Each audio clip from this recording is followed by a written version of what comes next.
கோபுரத்தை பத்தி பார்க்க போறோம்.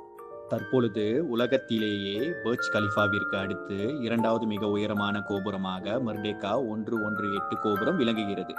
இது மலேசியா நாட்டின் தலைநகரமான குவாலாலும்பூரில் அமைந்துள்ளது. 118 அடுக்குகளை உள்ளடக்கிய இந்த கோபுரம் 2227 ஃபீட் உயரத்தை கொண்டது. உலகத்தில் இரண்டாவது உயரமான இந்த மெர்டேக்கா 118 கோபுரத்தை மெர்டேக்கா டவர், மனார வாரிசன் மெர்டேக்கா, KL 118 மற்றும் PNB 118 என்று பல பெயர்களில் அழைக்கப்படுகிறது. மலேசியாவில் எக்ஸ்சேஞ்ச் 106 கோபுரத்தின் உயரத்தை பின்தள்ளி முதலிடத்தில் இந்த மெர்டேக்கா 118 கோபுரம் விளங்குகிறது. நீல நிறத்தில் மிகவும் அழகாக இக்கோபுரம் கண்களை கவரும் வண்ணத்தில் அமைக்கப்பட்டுள்ளது. இக்கோபுரம் இரும்பு, கான்கிரீட், நீல நிற கண்ணாடிகள் கொண்டு கட்டப்பட்டது. இதன் உரிமையாளர் பெர்மோடாலான் நேஷனல் பெர்ஹாட் என்ற நிறுவனமாகும். ஃபெண்டர் கட்சாலிடிஸ் என்பவர்